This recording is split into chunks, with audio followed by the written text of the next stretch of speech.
L'ange Gabriel fut envoyé par Dieu dans une ville de Galilée appelée Nazareth à une jeune fille, une vierge accordée en mariage à un homme de la maison de David appelé Joseph. Et le nom de la jeune fille était Marie. L'ange entra chez elle et dit, « Je te salue, comblée de grâce, le Seigneur est avec toi. » À cette parole, elle fut toute bouleversée et elle se demandait ce que pouvait signifier cette salutation. L'ange lui dit alors, « Sois sans crainte Marie, car tu as trouvé grâce auprès de Dieu. Voici que tu vas concevoir et enfanter un fils, tu lui donneras le nom de Jésus. Il sera grand, il sera appelé Fils du Très-Haut. Le Seigneur Dieu lui donnera le trône de David son père. Il régnera pour toujours sur la maison de Jacob, et son règne n'aura pas de fin. » Marie dit à l'ange, « Comment cela va-t-il se faire puisque je suis vierge? » L'ange lui répondit, « L'Esprit Saint viendra sur toi et la puissance du Très-Haut te prendra sous son ombre. C'est pourquoi celui qui va naître sera saint et il sera appelé Fils de Dieu. Et voici qu'Élisabeth, ta cousine, a conçu elle aussi un fils dans sa vieillesse, et elle en est à son 6e mois alors qu'on l'appelait la femme stérile, car rien n'est impossible à Dieu. » Marie dit alors, « Voici la servante du Seigneur, que tout se passe pour moi selon ta parole. » Alors l'ange la quitta. Acclamons la parole de Dieu.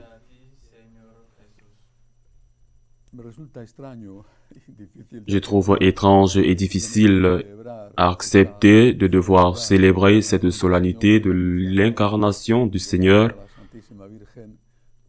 de l'annonciation de l'ange à la Sainte Vierge, un autre jour que le 25 mars.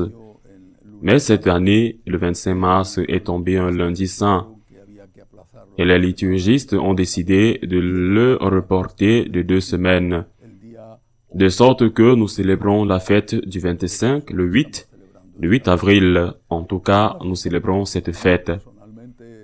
C'est une fête très importante pour moi personnellement parce que c'est le jour où nous, franciscains de Marie, nous rappelons, célébrons, rendons grâce pour l'approbation pontificale de notre institut, de notre famille spirituelle. Donc, c'est un jour, je le répète, pour moi, pour nous tous, pour ces milliers de franciscains de Marie dispersés dans plus de 60 pays. C'est un grand jour de fête. Mais pour nous tous, qu'est-ce que cela signifie? C'est là que tout a commencé. J'aime me souvenir de Notre-Dame par le nom par lequel les premiers pères de l'Église, les premiers théologiens de l'Église, dans leurs 2 ou 3 premiers siècles, l'ont appelée la Nouvelle Ève. La Nouvelle Ève. Se rappelant qu'avec elle, une nouvelle création avait commencé, si Ève, avec Adam, a commis le péché originel et a introduit le mal dans le monde, Marie, l'Immaculée, la Vierge éternelle, lui a permis de devenir homme. Le Fils de Dieu, de prendre chair dans sa chair, la 2e personne de la Sainte Trinité, afin de commencer une nouvelle création. Si l'ancienne Ève et Adam ont commis le péché de désobéissance pour une raison d'orgueil, la tentation était très claire. Il leur était interdit de manger du fruit de l'arbre de la connaissance du bien et du mal. C'est-à-dire qu'il leur était interdit de décider par eux-mêmes ce qui était bien et ce qui était mal, le relativisme. Il leur était interdit parce que cela les détruirait, cela leur ferait du mal. C'est Dieu, créateur et amour toujours, qui décide. Ceci est bon, ceci est mauvais. Comment un père, une mère ne permet pas à son enfant, à son bébé, de manger certaines choses parce que, même si le bébé ne le sait pas, et que la couleur et même le parfum peuvent l'attirer, le père, la mère savent que c'est un poison, et Ils lui disent, « Tu ne peux pas faire ça, tu ne peux pas le manger.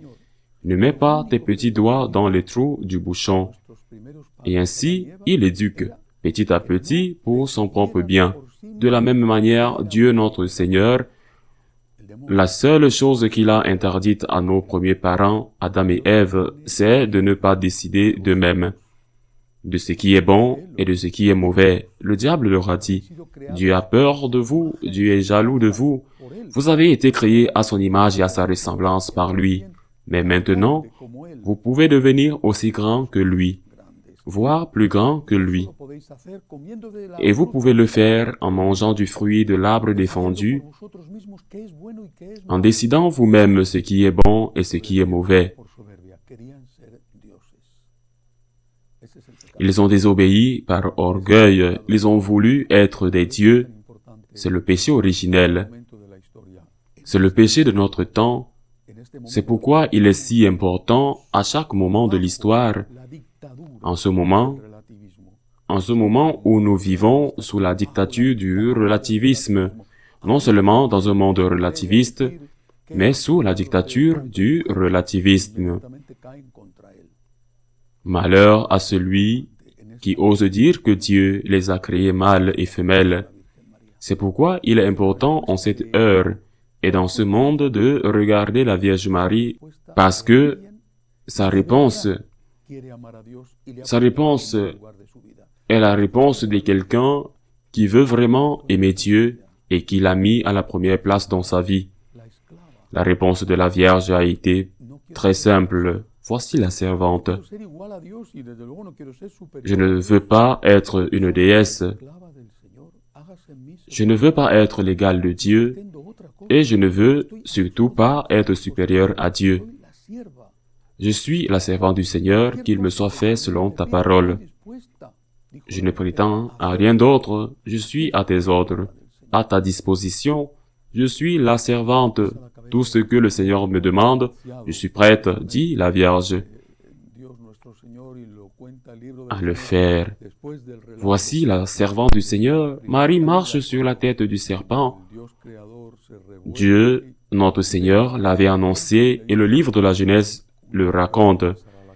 Après l'histoire de la première chute, quand le Dieu créateur se retrouve et condamne le serpent en disant « Une femme marchera sur ta tête », pourvu que tu le mordes le talon, elle marchera sur ta tête. C'est Marie, c'est la Vierge. Et le livre de l'Apocalypse le raconte plus tard, d'une manière poétique et belle.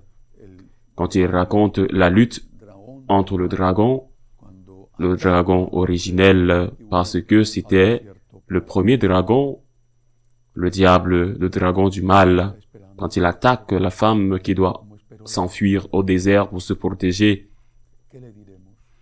Dieu attend notre réponse comme il a attendu celle de Marie. Que lui dirons-nous? Lorsque le diable nous tente, que devons-nous dire? Est-ce que je vais être comme Dieu?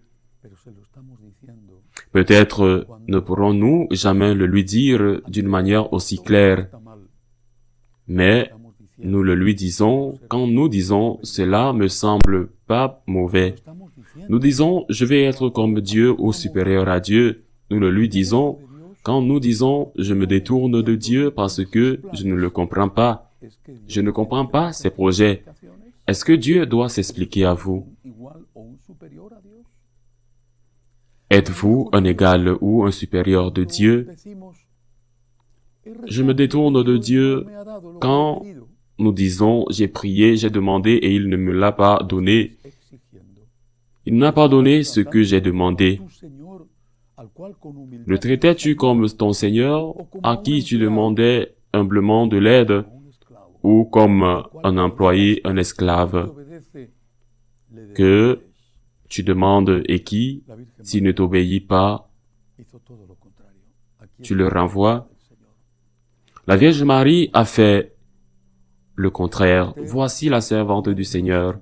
Et nous devons choisir de commettre une fois de plus le péché d'orgueil ou d'imiter la Sainte Vierge, de faire confiance à Dieu pour le meilleur et pour le pire, de nous abandonner à lui pour le meilleur et pour le pire, et de remercier pour le bien et aussi, bien que cela paraisse difficile à comprendre, pour le mal.